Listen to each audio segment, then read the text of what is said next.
Hi, David here, One Up Gaming. Quick go through this week's podcast. So, yeah, the One Up Gaming podcast, episode 355. Again, please buy Joe Dowling's book, Four Quarters Arcade owner, co-owner, whatever you want to call him.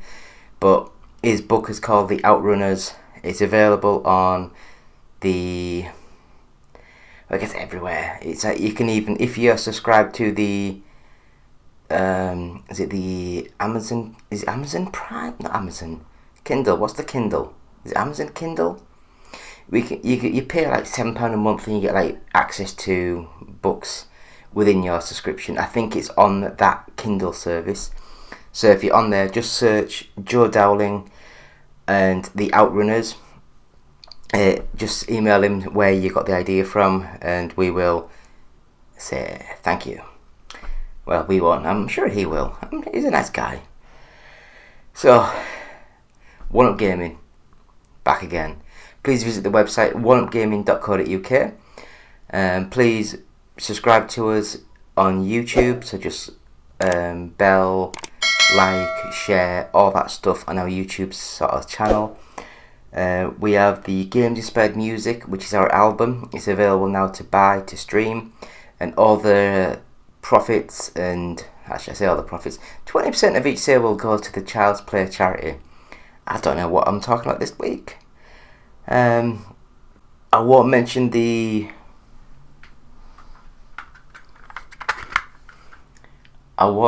this because I'm not sure if it's back up and running yet, but when it is back up and running, buy our first 100 podcasts from audiobooksontape.com.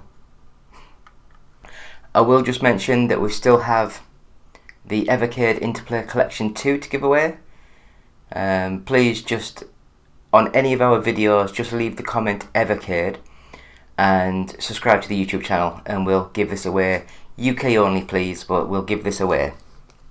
And I will say that we still have the Turtle Beach Recon 70s to give away. We have given away the Recon 50s, and that is thank you to Ben Hart. We've sent that away now, so you should get that soon. Please like the headphones, headset, whatever they are, and send us a picture. We'll put it up in our Twitter. I don't know what they call them. We'll put it up so people can see you smiling with your new headphones. So, yeah. These ones, again, just go into any video, subscribe to us, and put Recon 70 as the title. And we'll give these away. Again, UK only. It'd be expensive to send out in the post. That sort of thing. That's what I'm thinking. So that is the intro to episode 355 of the One Up Game podcast. We will have a quick break, and we'll come back with the games we've been playing this week. Hello, Andy. This is Colin. I won't be able to get in tonight. I'm sweating all big. Back again. David here, One Up Gaming, episode 355 of the One Up Game podcast. The games we've been playing this week, we had a quick go at the Street Fighter 6 demo. I loved Street Fighter 2. I love Street Fighter 2 Turbo. I love Super Street Fighter 2. I liked Street Fighter 3. I liked a couple of the 3D Street Fighter Alphas. What the hell are they called? No, it's gone. Completely gone. I know they weren't made by Capcom. They were made by Takara. Is it Takara? The 3D... Oh, I'm going to have to Google this when I get off this. Anyway, they were alright. And Street Fighter 4 was like a reboot of the series, and it was immense. I loved that game so much. Street Fighter 5, because it was exclusive to the PlayStation 4, I was Team Xbox, and I never played it on the PlayStation. I think I've got it now. I've got a PlayStation 5, and I think was it one of the free games? I can't remember. I'm sure I've got Street Fighter 5 now.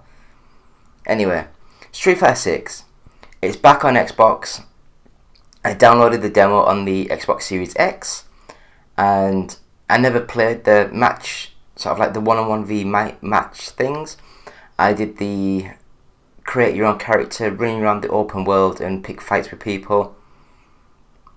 I loved it. I really did. I really loved it. I liked the idea of that, going into Metro City, combining the Final Fight sort of series into the Street Fighter series more and more now. And I just thought it looked amazing. It played well. I liked the idea of creating my characters, it was just good. I'd recommend it. I will buy it sometime, over the rainbow. But at this moment in time, the demo's all I had, and I had a quick go, and I loved it. Really did. Really good little game. Eating a bit of my dinner still. I don't know what it was. Something a bit crunchy. Anyway, we played the original Layers of Fear game from 2016, just because of the new game coming out. And I played it, and it was like, it's okay. It's a very simple game. I guess it was made in Unity. So I remember back in 20 years ago, Unity was the engine to use, and now it's basically made for mobile games. So 2016, a Unity game, and it was alright. It wasn't exactly the best. The puzzles were very simplistic, very not thoughtful, just, yeah. But we did play the Layers of Fear 2023 version, and again, I will say a lot of it is very simple, very not thoughtful, very similar to the original. Little bits have changed. Biggest thing to change is the fact they're now using the Unreal Engine 5, and they're using a lot of the nanite technology, the lumens technology, all this stuff. So there's a lot more light, shadow, that type of thing in the game, and it looks stunning. The graphical detail might not be as high as what I thought it was going to be, but the game still plays well. It looks nice. They've added more backstory to some of the game, and I was enjoying it. I really did. It's not amazing or anything like that, but it's a nice little game. So Layers of Fear 2023, I think it's much better than the first one. It's quite cheap, I believe it is. It's not exactly the most, it's about $70. So give Layers of Fear a quick try if you like a little bit of murder, mystery, horror, that sort of thing. Light, dark. I love the psychedelic stuff where you're walking through, and the sort of the black and white pictures turn into full colour sort of stuff. Really good. Next game, Ziggurat. I don't know. It's a old school looking first person shooter, fast, fluid. I loved it. I really like this sort of game. Not as story heavy or deep, it's just fast paced, shooty bang bangs, and I really enjoyed my time with it. More of a magical sort of style, you have like magic on your hands, but yeah, it's a good game. It's cheap, it's really cheap. I think they've announced a sequel coming soon, so I wonder how that will go. But yeah, it's a good little game. I recommend this one, it's nice. I played Omega Strikers. Only played this because it was on the free to play sort of thing, so I'll just give it a quick go. It reminds me of like an air hockey style table, and you sort of like send your sort of football players into the ball and it ricochets off and bounces and things. It was very basic, very rudimental, but once you get online, because this is basically like an online only sort of game, well, training's not online, but you get what I mean. It's like a multiplayer online game, and I could see that, yeah, I could actually get quite into this. It's not bad. It doesn't look great, but it's not a bad game. And there's enough football there to make you know what you're playing. And yeah, it's not graphically amazing, but it does its job. Next game, Tetris Beat.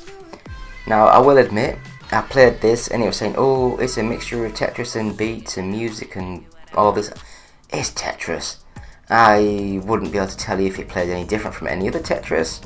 I love Tetris, the last one that came out, the one that was like from the Res Infinite team, and which was more psychedelic looking with the backgrounds floating around and stuff. This one's much more like a Tetris game. I think it was on the Apple Arcade, and it's good. I just didn't like the control scheme. I couldn't work out. Sometimes you press the slide, because like slide, and down to go down. Sometimes you do it and it goes to not where you want it to go, and it's just a little bit fiddly.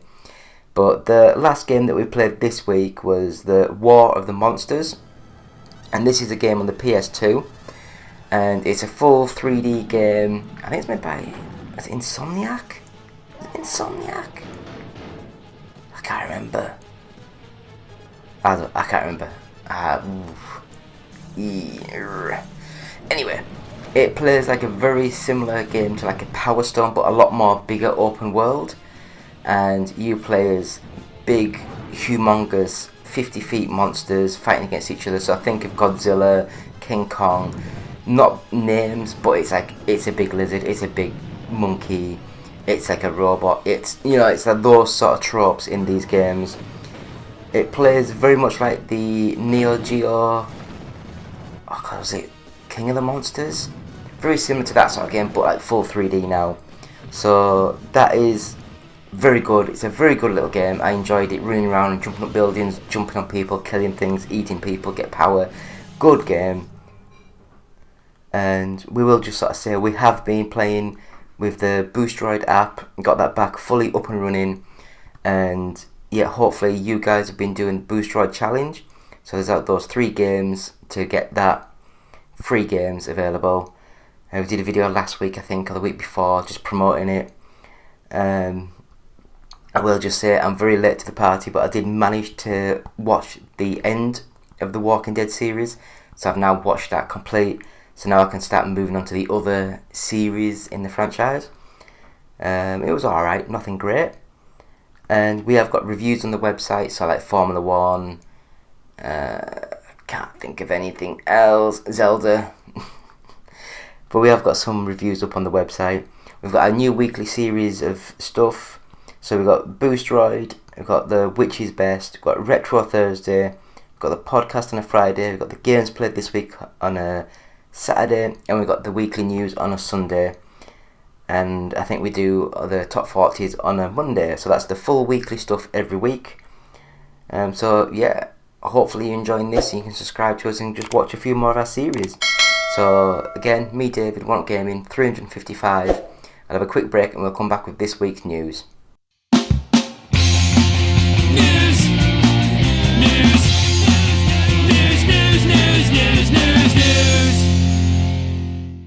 And we're back, still me David, still One Up Gaming, still episode 355 of the One Up Game podcast. Going to go through some news this week, but I do have a couple of things to show you. I'll show you one thing now, I'll show you one thing right now. And that, my friends, is this. I don't know how well you can see it. But this is a part of our new range of t-shirts. I don't know if anyone remembers old 1980s TV movies, but it's a reference to Flight of the Navigator. So this, it's not a print, it's actually embroidered. So a bit of embroidery there. So really nice. I think it's about £12. So check out our Etsy store, I think it's on. So just go to Etsy and search One Up Gaming, all one word, and find us. Flight of the Navigator, mint movie, brilliant sort of series. I'll show you one more t-shirt, and this is more gaming, more related to us, but we do have a Ridge Racer t-shirt, which I quite enjoy the style of, and as an Easter egg at the back, it does have our little One Up Gaming logo on the back. But that is our Ridge Racer OUG t-shirt. I think that one's about £12 again. So it's not too bad, not expensive, not too bad. Oh, grab these. While I'm here stretching behind me, subscribe to the YouTube channel and just write Recon 70 for a chance to win these Turtle Beach Recon 70 headphones. UK only, but we will do our best to get those sent out ASAP. So this week we're going to go with a bit of news, and we have got Ubisoft boss wishes he'd waited for Nintendo Switch 2 to release Mario and Rabbids Sparks of Hope. Don't know why, I think it's doing quite well. But basically they're saying that regards to Mario and Rabbids Sparks of Hope on the Nintendo Switch, wish you'd waited for the console successor. Speaking to G-Biz, Ubisoft CEO Yves Guillemot says Sparks of Hope would have likely performed better if it had not released on the same platform as the first game. Given their similar gameplay experiences, well, make a better game then. We already released the Mario Rabbids game on Switch, so by doing another one, two similar experiences on the one machine. On the Nintendo, games like this never die. There are 25 Mario games on Switch. Nintendo has advertised that it's better to do one iteration on each machine. We were a bit too early. We should have waited for the next console. Because you can play a great game and we think it will last for 10 years because we will update it with new machine that will come in the future, blah blah blah. What do you guys think? Do you think that they should have waited for the Nintendo Switch 2? Or do you reckon that they were just greedy, and a good game is a good game no matter what console or system that it was released on? I mean, I do understand, but at the same time, you can't just not release a game for 10 years just to wait for the next machine. I mean, that's what Nintendo does, I guess. They make like a Mario Kart, they make a Mario game, they make a Zelda game, and then they wait till the next console and they do it again. So we'll move to the next bit of news, and that, my friends, is Jonathan Majors gets an August trial date after appearing in court for the first time. So he's going to go on trial on August the 3rd for domestic violence charges. According to the Hollywood Reporter, Majors appears in New York criminal court on June 20th to hear the misdemeanor charges of assault and harassment against him, and to have the August 3rd trial date set. He was arrested on March 25th under charges of strangulation, assault and harassment after a domestic dispute with a 30-year-old woman. Should we just not really talk about all these things until the trials are all sort of done? Don't like talking about bits and bobs until, you know, it's either yes, he was that, or no, he wasn't that. But I guess we'll move into the next little bit of news that we've got, and that one is Marvel artists David Mack and Alex Maleev celebrated in gorgeous new art books. So David Mack and Alex Maleev, two artists synonymous with Marvel Comics, never heard of them, especially thanks to their retrospective contributions to the Daredevil franchise. I've heard of Daredevil. Fittingly, Mack and Maleev are the first two artists to be spotlighted in a series of lavish art books from Marvel and Clover Press. IGN can exclusively reveal that many gorgeous pages, including in the Marvel art of David Mack.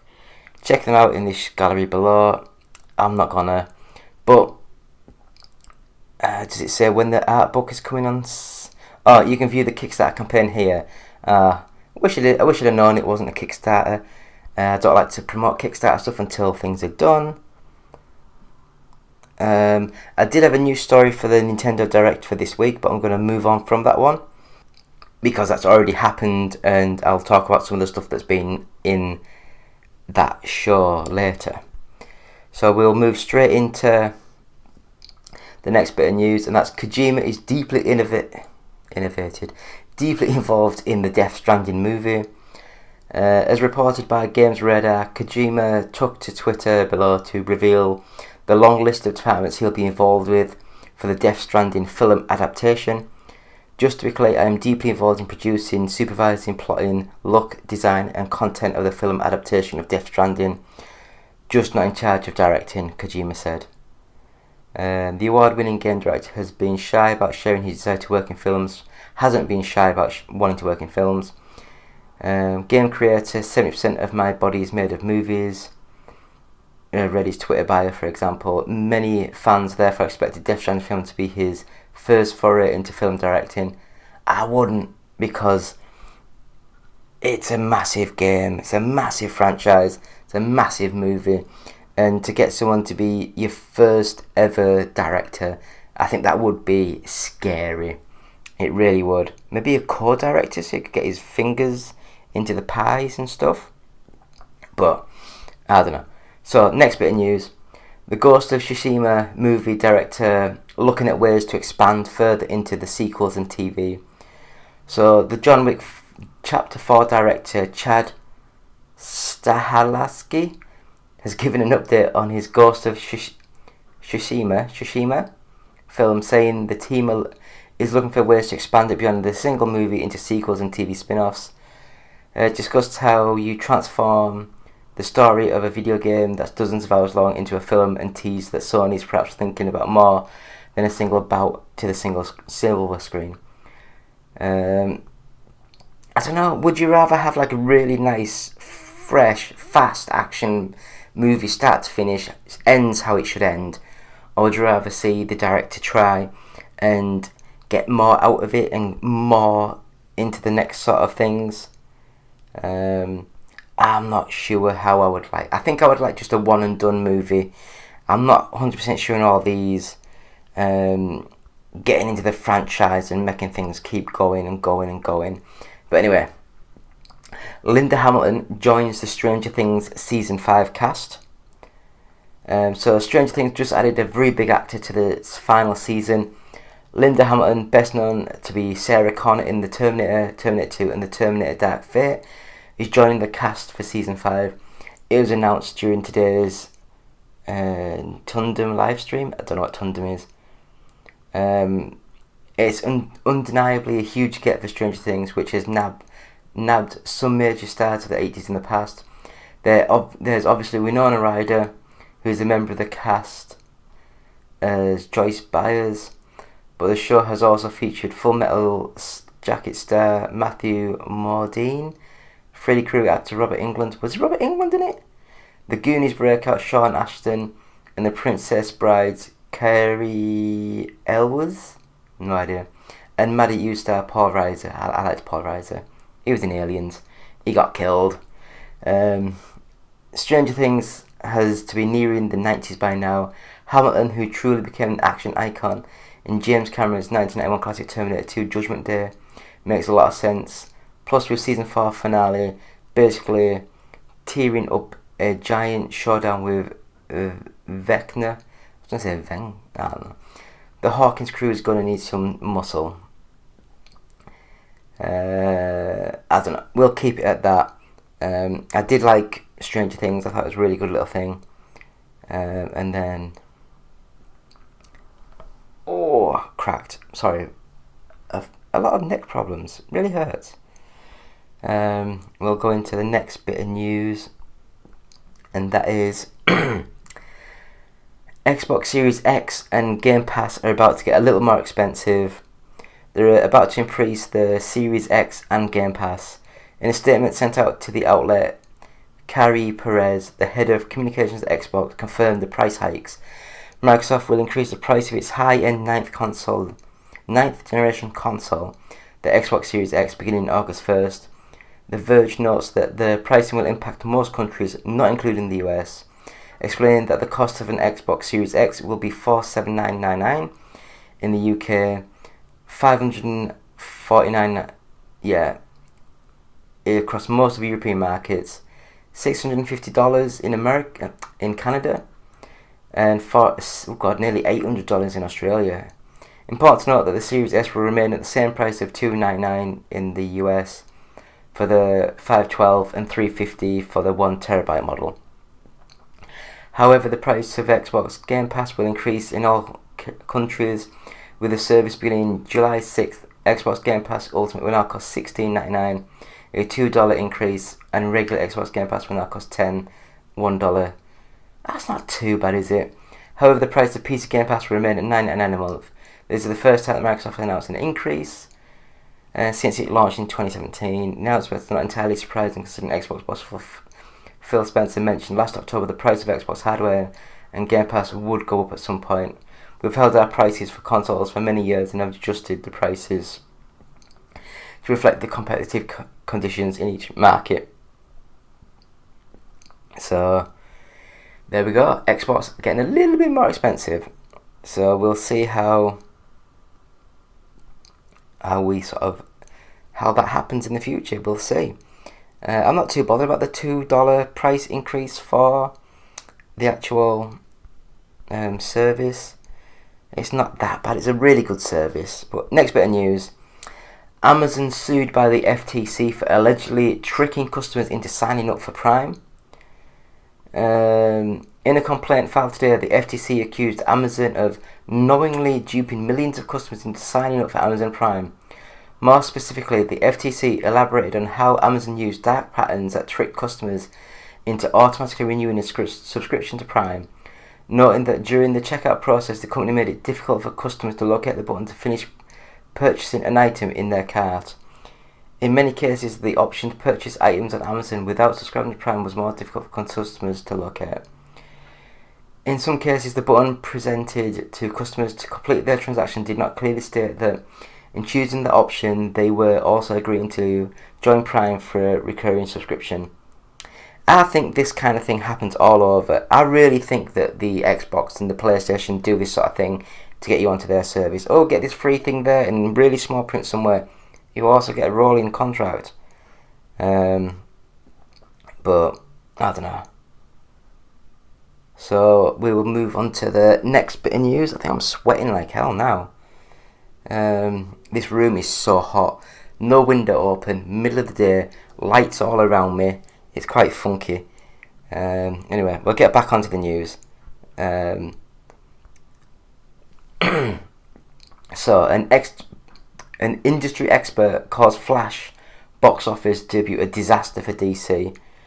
Speaking to Variety, an anonymous industry veteran, well, don't be anonymous, say who you are, dick, who worked on many major film campaigns, said The Flash should be opening at 120 million domestic after it opened at a feeble 55 million. This is an unmitigated disaster, they added.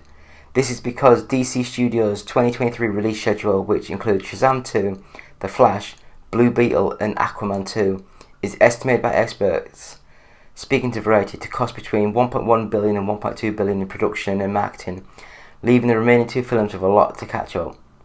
The Flash premiered on June 15th and is therefore due another few weeks at the box office, though its recent competition in the likes of Spider-Man Across the Spider-Verse has completely outperformed it so far. The sequel opened at 120.5 million and even in its second week earned more than The Flash's debut with 55.42 million of its own. There has certainly been a lot of conversation about The Flash, however handled by the wealth of cameos that has been deemed by some as odd and offensive. Oh, shut up. I'm not going to go into it. I've not seen it yet. I don't really go to the cinema that much. So I'll watch it when I can watch it. I have seen... What did I watch? Oh, the new Little Mermaid movie. It was okay. It was weird. But it was okay. It wasn't what I would say great. If you haven't seen the original, it's alright. If you've seen the original, why do you need to watch this one? The original's perfect. Anyway, next bit of news. Super Mario Bros. Wonder, a brand new 2D Mario revealed at the Nintendo Direct. So during the Nintendo Direct, the game is coming out on October 20th. Wonder features a new elephant power-up, local multiplayer, talking flowers and playable Daisy. The central mechanic this time around appears to be the new Wonder Flowers, where touching one can completely change the way the world looks and plays. The ground can start moving, a herd of sheep may appear, Mario can stretch into an extremely tall version of himself, or you might transform into something different. So, just wondering, are any of you guys excited for a new 2D Mario game? Or is it just Nintendo drip-feeding games that they know will sell? I'm not sure. I'm not a massive Nintendo fan, so I wasn't massively hyped for that reveal. I wasn't expecting it, but it wasn't, a good thing in my opinion. So we'll move to the next sort of game that was revealed, and I bet everyone knows what this was going to be. But Super Mario RPG Remake announced during Nintendo Direct. So it's going to remake the beloved SNES game Super Mario RPG. So it's going to have brand new graphics and launches November 17th, 23. So it was originally released on the Super Nintendo. Super Mario RPG has been overhauled with new graphics. Join Mario, Bowser, Princess Peach and the original characters Mallow and Geno in an RPG filled with twists, turns and treasure. Mario must team up with his allies and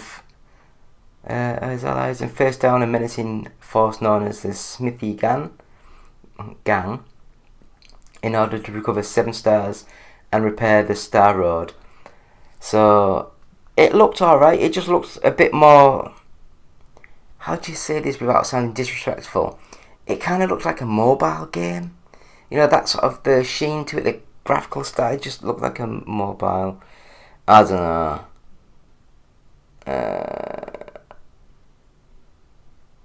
Right, and then we'll click on this last bit of news that I've got.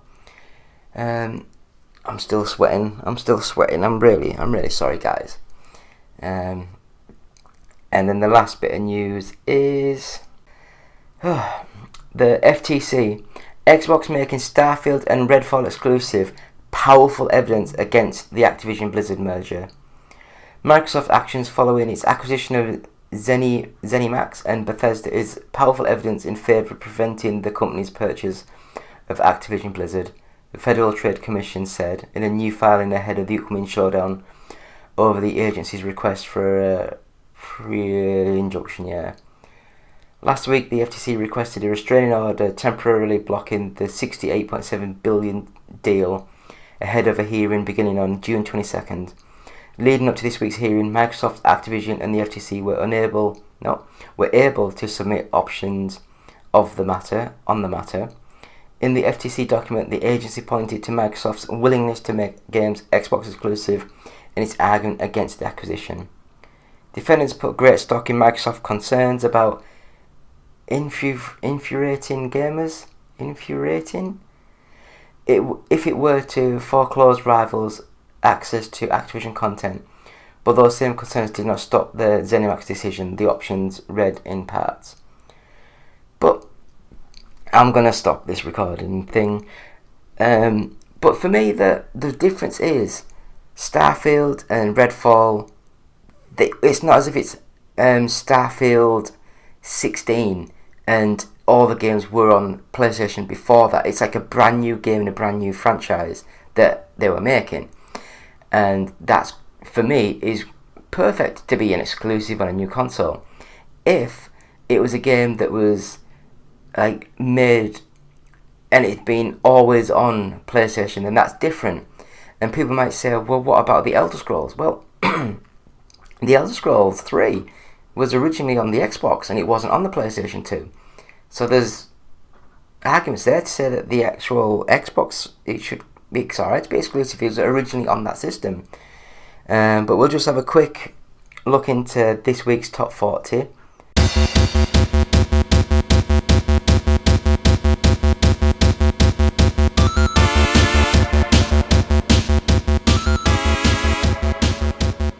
So again, David here, One Up Gaming. I'm going to have a quick look at the top 40 for this week of the UK top 40 sales for games and all that malark.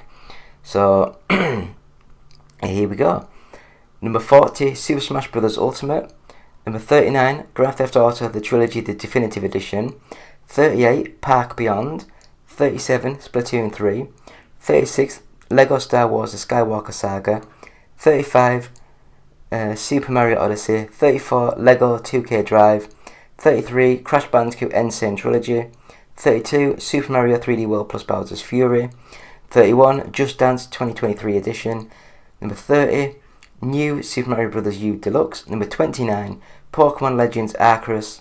28, Marvel Spider-Man Miles Morales. 27, WWE 2K23. 26, The Legend of Zelda Breath of the Wild. 25, 30-in-1 Game Collection Volume 1. I have never heard of this game. 24, Mario plus Rabbids Kingdom Battle. 23, Gran Turismo 7. 22, Dead Island 2.